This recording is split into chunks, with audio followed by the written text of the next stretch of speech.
J'ai plein de choses à faire, je suis débordée, je n'y arrive pas, le temps passe trop vite, j'ai pas d'idée, je suis pas inspirée. Est-ce que ces mots vous semblent familiers? Si c'est le cas, écoutez cet épisode de podcast. Je vais vous parler de ce que j'appelle la charge professionnelle. Bon, on connaît le terme charge mentale, hein, mais là je voudrais vraiment mettre l'accent sur la charge professionnelle. C'est quoi? C'est simplement lorsqu'on est un peu dépassé par tout ce qu'on a à faire. On a plein de choses à faire, surtout quand on a beaucoup d'enjeux. Et on voudrait juste qu'on nous laisse tranquille là, pendant 6 mois. Mais le fait est qu'on habite dans un monde où on est interconnecté, où on n'est pas seul. On a des collègues, on a une famille, on a des amis, donc il faut conjuguer nos différents rôles.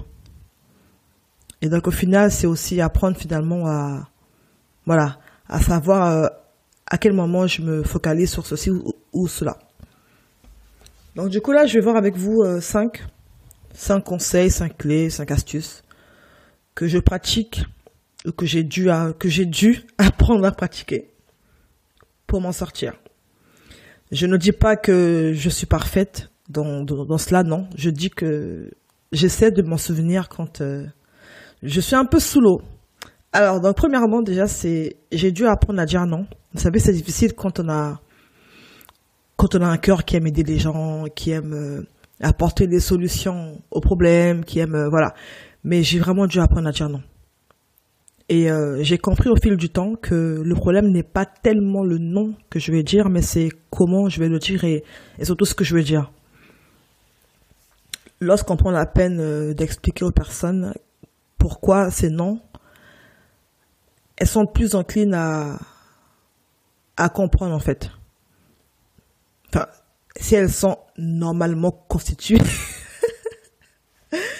Non, en fait, je veux dire par là que quand quelqu'un vient me solliciter pour quelque chose et que franchement je ne peux pas le faire parce que je suis sur autre chose, que je suis occupée là ou concentrée, je vais lui expliquer, voilà.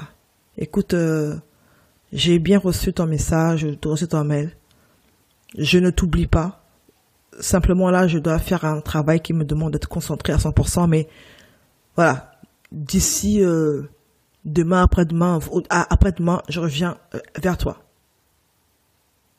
Et quand vraiment je peux pas le faire, je vais essayer de voir comment je peux lui donner des pistes pour qu'elle le fasse elle-même ou alors lui rediriger vers une autre personne. Il m'est déjà arrivé que quelqu'un me consulte pour quelque chose et que je ne sois pas en mesure de le faire, et de le rediriger vers quelqu'un d'autre. Parce que lui, au final, son souhait à lui ou à elle, si on parle d'une personne, c'est que la chose soit faite et bien faite. Donc, je m'assure quand je redirige la personne vers quelqu'un d'autre, je m'assure que cette personne-là pourra le faire, est libre pour le faire et le fera très bien. Donc, c'est ça, numéro 1, c'est apprendre à dire non. Apprendre à dire non en mettant les formes, apprendre à dire non en laissant au maximum d'être clair. Après, oui, il y aura toujours des gens qui vont pas comprendre, il y a toujours des personnes qui ne retiennent que la seule fois sur 1000 où on n'a pas été disponible pour les aider, là, c'est la fin du monde. Mais bon, qu'est-ce que vous voulez? Ce qui importe, c'est soi-même, d'être en paix avec soi-même. C'est de s'exprimer. Et si quelqu'un vous considère, il va un minimum prendre en compte et comprendre que non, là, elle ne peut pas le faire ou non, là, elle ne peut pas m'aider. Ensuite, numéro 2, c'est faire de la place, c'est mettre de l'ordre. On peut se demander, mais Bettina, c'est quoi le rapport entre mettre de l'ordre, faire de la place, et puis le fait d'être débordée? Attends, Bettina, je te dis justement que je suis débordée, que là, j'arrive pas à réfléchir, que j'en peux plus, que je suis dépassée, et tu me dis de prendre du temps de mettre de l'ordre. Oui, je le dis parce que je suis passée par là et je l'ai vécu en plus récemment. Au mois de décembre, parce que là, à l'heure où j'enregistre ce podcast, on est en février, là, en France, en février, enfin, là, en ce moment. J'étais en France comme si ailleurs, on était une autre date. On est en février, donc. Et au mois de décembre, j'avais planifié de partir. parce que j'avais des vacances et je voulais partir. Parce que je n'avais pas pu trop partir au courant de l'année, donc je voulais partir. Mais il s'avère que il y a eu des grèves ici en France, en tout cas en région parisienne, et pendant à peu près un mois, c'était compliqué de se déplacer. Alors imaginez encore prendre l'avion ou prendre le train. Au début, j'étais frustrée. J'étais très frustrée de ne pas pouvoir le faire. Je me suis dit, enfin, je suis en vacances et je suis enfermée chez moi encore, quoi.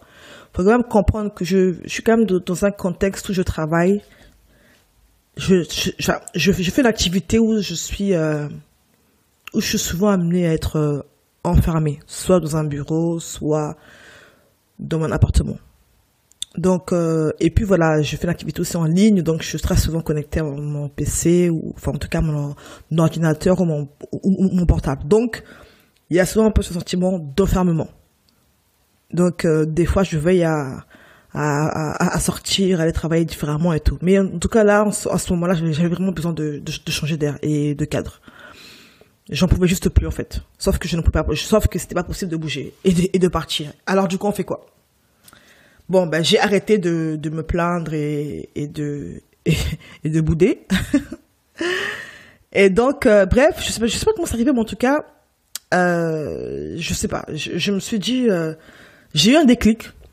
Je me suis dit, bah tiens, et si en fait on changeait tout à la maison là? Oui, je me suis levée un matin, je crois, et j'ai eu le désir profond.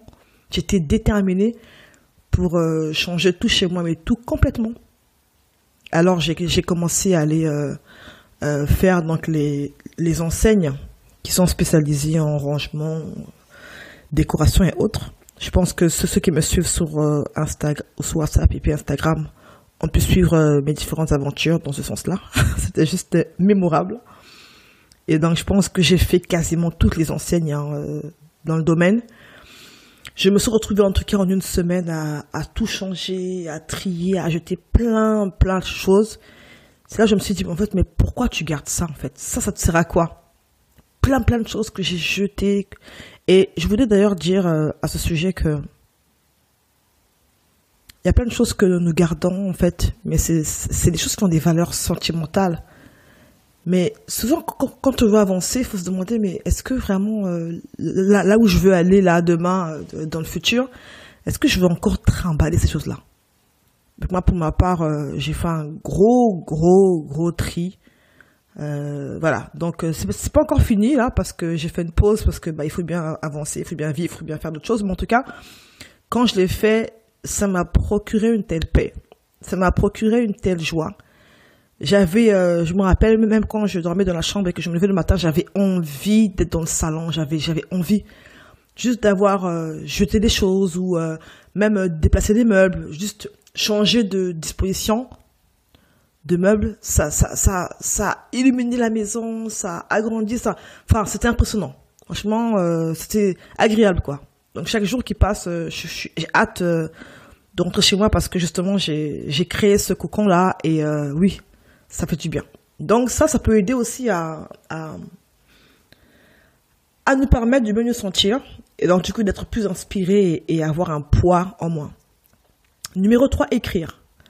Lorsque vous ressentez un peu le fouillis de la tête là, il y a plein de choses, c'est pas clair, on n'a pas d'idée.